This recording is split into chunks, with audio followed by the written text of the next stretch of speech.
What up, y'all? I've been wanting to make a video on this topic for quite some time, mainly on the state of hype culture on video games, how the internet plays a role, and what it means for the culture of video games as a whole. Now, I've broken it down into about 5 different phases. The first phase is the initial reaction to a trailer or some sort of spoiler or something like that. Second would be the internet narrative that's built around it before the game even comes out. So whether that is a bunch of hype towards it, people are excited, or there's a bunch of dunking on it, talking a bunch of crap on it. The third phase would be when it initially comes out. So what the response is, what reviews are, or just what the overall sentiment is when it actually releases. The fourth would be its legacy, how well it sold, if it had poor sales, and the final one would be how the games industry and how the developers respond to that feedback. The overhyping or underselling of a title leads to the feedback of being it has to be a 10 out of 10 greatest game of all time or a 0 out of 10 worst game of all time, and if you like it, you're looked down on, you're shunned, and nothing can be just in between. Nothing can be just good or okay. It has to be the greatest thing or the worst. I do understand it is the nature of the internet, but I'd like to make an attempt to look at things more realistically. A lot of the influence that larger gaming channels and overall internet narratives around a game definitely leads to some developers not wanting to experiment or put out a game that's pretty good or okay for fear of not being a masterpiece, and therefore can't learn and find a niche or a group of fans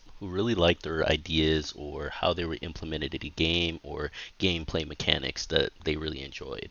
I'm not saying bad games shouldn't be criticized, but I think it is good to have games that are okay to very good for the developers to learn to make better games so we can actually get more masterpieces. Not every game has to be a masterpiece, and that's okay, but it doesn't mean it's a bad game or not worth your time. Sometimes this can lead to some games that were seen as bad become cult classics and people start showing love to these games.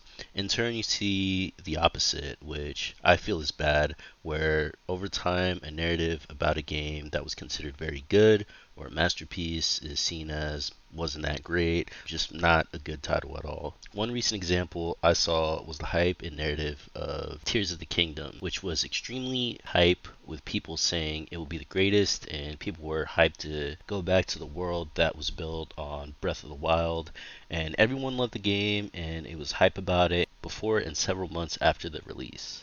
Then I would say maybe about 6 months after its release, I saw the narrative of this game go from it was amazing, one of the greatest of all time, to it's awful, it sucked, it was mid, a terrible game overall. It was such a weird and crazy change of narrative around the game. I saw the same thing happen with Spider-Man 2, God of War Ragnarok, Horizon Forbidden West, and many others. No matter what your opinion was on these games, the narrative ended up changing a lot for these games, and I do think it's a little over the top. I do think a lot of this has to do with overall negativity on the internet getting a lot of engagement. It starts to feel disingenuous or inauthentic, and honestly, it's just exhausting to see, in my opinion, anyways.